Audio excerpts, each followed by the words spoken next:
Secundaria segundo grado. Historia. Política e instituciones del Virreinato de la Nueva España. Que la alumna y el alumno identifiquen y comprendan la organización política del Virreinato. Alumnos, sean bienvenidos a este programa. ¡Qué bueno que nos ven desde sus casas! Esto es Aprende en Casa, una propuesta diferente para que desde su casa ustedes puedan acercarse a los contenidos de las asignaturas y áreas de segundo grado.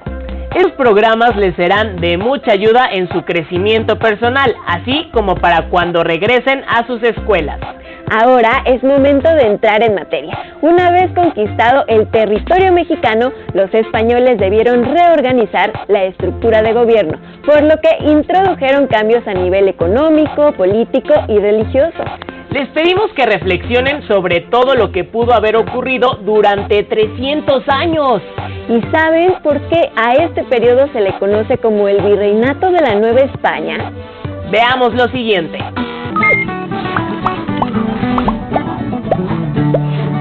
Bienvenidos a la trama del tiempo. En esta cápsula vamos a sumergirnos en la colonia, una etapa que duró alrededor de 3 siglos y a la que también se le conoce como el Virreinato. ¿Te imaginas todo lo que ocurrió en 300 años? Antecedentes. La caída de México Tenochtitlán marcó el fin del poderoso Imperio Mexica y el inicio de una nueva era. Hernán Cortés se basó en las leyes de la monarquía española para fundar un nuevo reino, la Nueva España. Las encomiendas. Cortés aprovechó la estructura que ya existía por la dominación mexica para someter a cada pueblo y señorío del imperio. Por ello, se instaló en la capital, conservando su nombre prehispánico, México. Él sabía que los indígenas no aceptarían fácilmente la intromisión de los españoles, así que estableció las encomiendas, una forma indirecta de gobierno que consistía en que cada conquistador se encargara de 2 o 3 pueblos. De esta manera, se les enseñaría la fe católica y a cambio, los indígenas pagarían el mismo tributo, que ya de por sí acostumbraban pagar al Imperio Mexica. Al mantener el poder de los antiguos caciques y jefes indígenas, las encomiendas fueron exitosas y numerosas en un principio, más de 500 al menos, ya que el principal objetivo era el de lograr la dominación española. Cortés fue recompensado por su labor militar y fue nombrado gobernador, capitán general y justicia mayor de la Nueva España. A los encomenderos, en cambio, se les prohibió heredar sus tierras, lo cual generó un gran descontento, provocando que se desquitaran con los indígenas. La conquista religiosa. La evangelización era muy importante para la monarquía española. Dado que Europa luchaba contra la expansión del protestantismo, era necesario incrementar el número de fieles, así que para redoblar esfuerzos pidieron ayuda de los frailes. Los franciscanos fueron los primeros en llegar a la Nueva España. En menos de 10 años, también se instalaron los dominicos, los agustinos y los mercedarios, quienes fundaron las doctrinas y además construyeron templos y monasterios. Tiempo después, también llegaron los jesuitas. Los frailes se esforzaron en conocer las diferentes lenguas indígenas, enseñarles el español, educarlos en el cristianismo y defenderlos de los abusos de los encomenderos. Para lograrlo, hicieron uso del teatro, la música y la pintura, y también organizaron bautismos multitudinarios. Finalmente, la aparición de la Virgen de Guadalupe favoreció a que los indígenas se identificaran con la nueva fe. Aún así, la labor evangelizadora fue complicada, pues los indígenas se rehusaban a abandonar a sus dioses y adoptar una nueva religión. Muchas construcciones prehispánicas fueron derrumbadas y su material reutilizado para construir iglesias sobre las pirámides. Acabaron simbólicamente con las creencias antiguas, introduciendo la nueva religión. Algunos encomenderos creían innecesario evangelizar a los indígenas y prefirieron esclavizarlos. Sin embargo, la corona española los consideró vasallos y prohibió su esclavitud. Como sabrán, cambiar de creencias no es nada fácil, y por eso pasaron varias generaciones para que el catolicismo se introdujera en la población nativa. La mezcla de culturas en la colonia fue compleja, ya que siempre prevalecieron ideas y prácticas indígenas, dando vida a nuevas tradiciones. El gobierno. Como imaginarán, gobernar nuevos territorios a miles de kilómetros de distancia suena a una misión casi imposible. Aunque los primeros conquistadores y encomenderos eran fieles al rey, se hizo necesario un nuevo sistema de gobierno para evitar los abusos y el descontrol. El primer paso fue crear el Consejo de Indias, encargado de atender los asuntos de América. Además, se fundaron 2 audiencias, que impartían justicia en nombre del rey. Las audiencias estaban al tanto de lo que pasaba en los pueblos sin propiedad de la tierra. Las instituciones legales y de gobierno quedaron distribuidas jerárquicamente de la siguiente manera. El rey era la máxima figura de autoridad, tanto en España como en la Nueva España. En asuntos relacionados con los territorios americanos, era asesorado por el Real y Supremo Consejo de Indias, quien además supervisaba la recaudación de impuestos. Por su parte, la Casa de Contratación de las Indias, que se encontraba en la ciudad de Sevilla, regulaba la navegación y el comercio entre España y los territorios conquistados. Como representante directo del rey, el virrey era la máxima autoridad en la Nueva España. Tenía a su cargo la administración política, económica, legal y militar del territorio. La audiencia era un tribunal de justicia que aplicaba las leyes y ejercía el poder en ausencia del virrey. El gobernador se encargaba de administrar grandes extensiones territoriales como las provincias y reinos. Cuidaba el cumplimiento de las leyes y de la justicia, además de enviar el tributo a las cajas reales. Su puesto estaba sujeto a la decisión del virrey. Otra figura de autoridad era el corregidor. No podía legislar, pero sí gobernar. Administraba justicia, recaudaba impuestos, supervisaba comunidades indígenas, llevaba asuntos judiciales y civiles y administraba el repartimiento. Su jurisdicción no era clara, pero su alcance era menor al del gobernador. El alcalde mayor tenía a su cargo un territorio delimitado dentro de la jurisdicción de los gobernadores. Esta autoridad político-administrativa y de justicia recaudaba tributos y rentas reales, además de vigilar a las poblaciones indígenas. El ayuntamiento era una corporación pública, con una división territorial específica, que ejercía funciones administrativas y judiciales.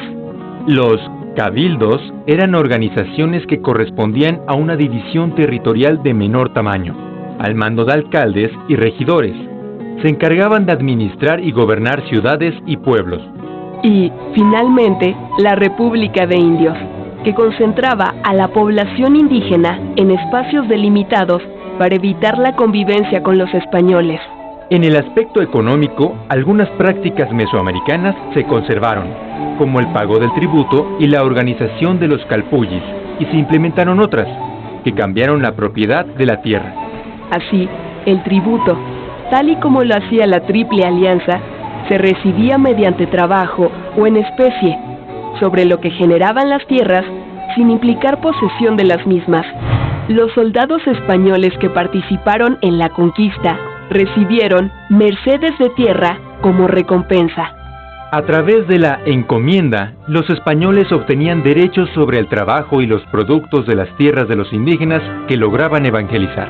Por medio del repartimiento, los indígenas eran trasladados de sus poblaciones de origen para trabajar temporalmente en la agricultura y en la minería a cambio de un pago. Y con el Real de Minas, se entregaron zonas mineras a los españoles con la idea de incrementar la producción de metales. Los cambios en las formas de gobierno, administración y economía repercutieron, sin duda, en las formas de propiedad de la tierra. Ciertas formas de organización administrativa aún se conservan. ¿Reconoces alguna? Comenta con tus compañeros la manera en la que actualmente se ejerce esta figura. ¿Qué les pareció? Si bien había una organización política definida en la Nueva España, la labor de la Iglesia era muy importante. Así es, y permitió consolidar el poder durante 3 siglos. Antes de ver el siguiente segmento, considera las siguientes preguntas. ¿Cuál era la labor del Santo Oficio? ¿Cuáles fueron las ciudades más importantes durante el virreinato? ¿Qué producto fue el detonador para crear nuevas ciudades en el norte de la Nueva España? Ahora sí, veamos lo que sigue. Previamente en la trama del tiempo, Tenochtitlán ha caído y Hernán Cortés ha constituido el reino de la Nueva España. Ahora las encomiendas y la religión buscan reorganizar a los indígenas, y aunque imponen resistencia, se han encontrado maneras para introducir la fe. Ahora que el rey ha reconocido este imperio, necesitará un representante para vigilar los intereses de España. Un virrey. Ha comenzado el virreinato. Ahora, sean bienvenidos a la colonia, parte 2. El gobierno. Aunque había un virrey, la Iglesia Católica también ayudaba en la labor de gobernar y ejercer justicia a través del Tribunal del Santo Oficio. Como los indígenas apenas aprendían la religión católica, estaban exentos de castigo. A estas alturas, parecería que el virrey tenía todo el poder, pero sus alcances políticos eran limitados. Incluso uno de los virreyes fue derrocado en 1642. El rey de España constantemente enviaba inspectores a velar por los intereses del reino. Y para gobernar con mayor eficacia, el territorio se dividió en provincias gobernadas por un alcalde mayor. Con el tiempo, surgió otra forma de dividir el territorio a través de partidos. Los poblamientos más grandes recibieron los rangos superiores de ciudad o de villa y tenían su propio ayuntamiento, en el que se agrupaban a las autoridades, encargándose de construir urbes a imagen y semejanza de las españolas. La consolidación del gobierno virreinal hizo posible la expansión del territorio, que creció hacia el norte gracias a numerosas expediciones que iban en busca de un codiciado metal, la plata. Entonces, se crearon nuevos reinos y ciudades que gracias a la minería vivieron un apogeo económico. La economía. Nueva España era rica en plata, eso lo sabemos, pero también se comerciaban otros productos, como el cacao o la grana cochinilla, con la que se teñían las telas de un color rojo brillante. Y también se producía azúcar de caña y se cultivaban frutos y vegetales. Mientras la minería arrojaba mucha riqueza para empresarios españoles, los indígenas en las minas sufrieron de explotación y malas condiciones. Aún prohibida la esclavitud, esta podía encontrarse en algunas minas. La plata y otros productos novohispanos llegaban a muchas ciudades del planeta, gracias al comercio internacional por vía marítima.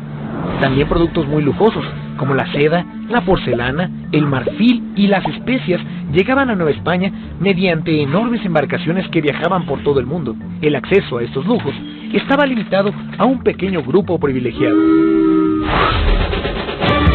Sociedad. Los títulos nobiliarios y el origen familiar se consideraban muy importantes para las élites, y tanto la nobleza indígena como la española gozaban un estatus superior.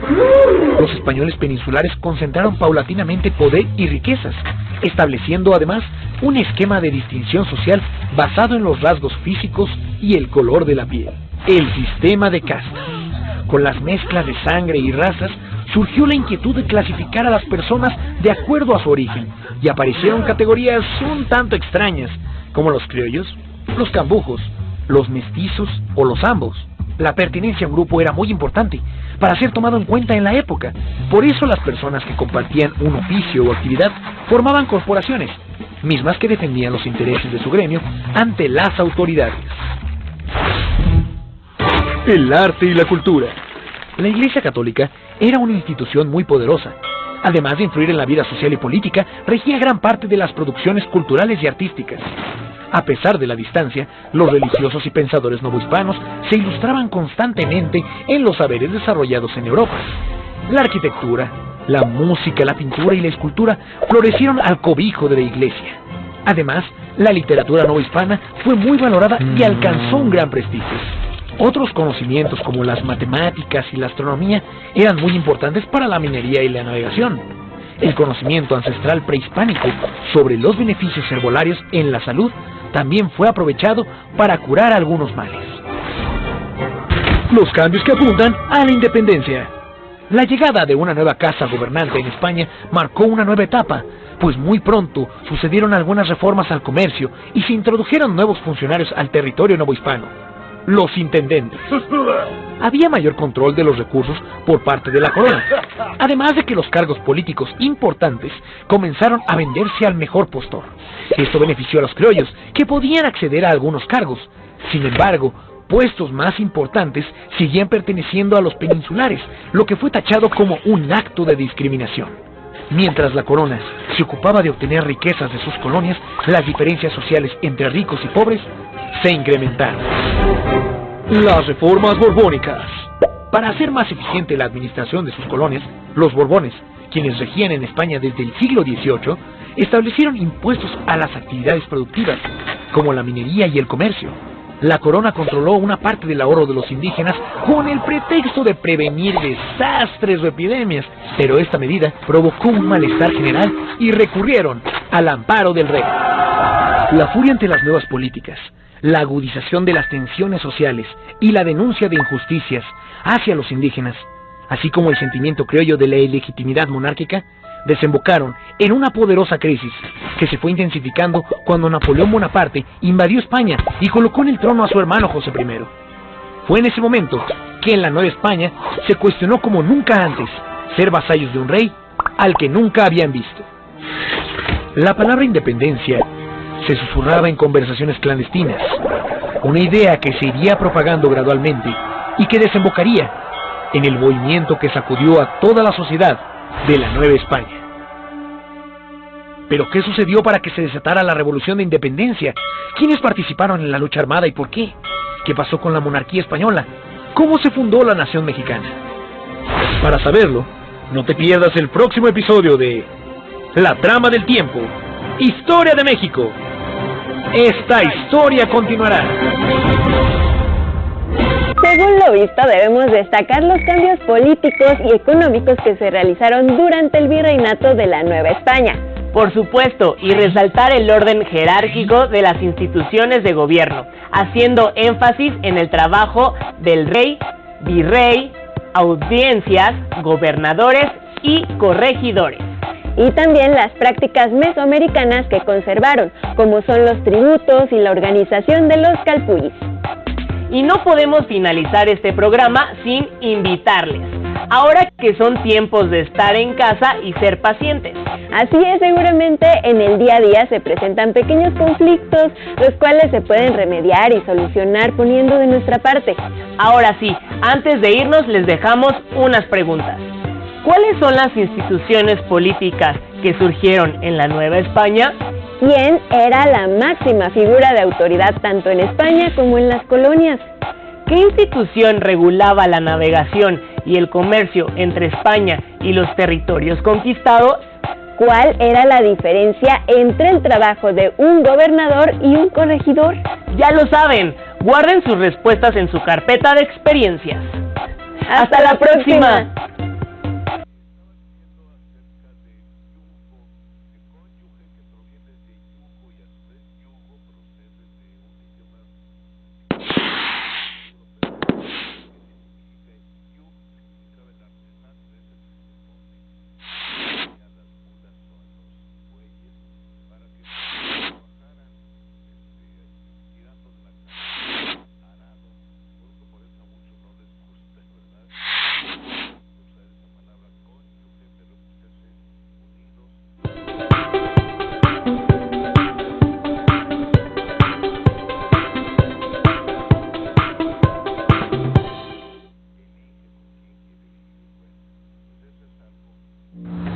Después de ver el programa Política e Instituciones del Virreinato de la Nueva España, los invito a recordar algunas de las preguntas que se realizaron en el programa. ¿Cuáles son las instituciones políticas que surgieron en la Nueva España?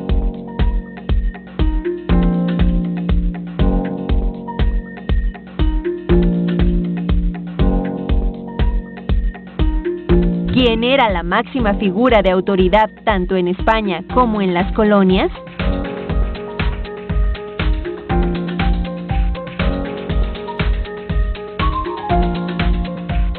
¿Qué institución regulaba la navegación y el comercio entre España y los territorios conquistados?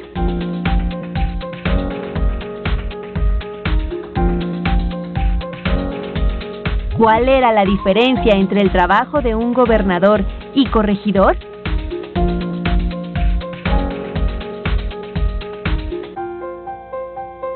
Guarden en su carpeta de experiencias sus respuestas y en el regreso a clases las pueden compartir con sus compañeros.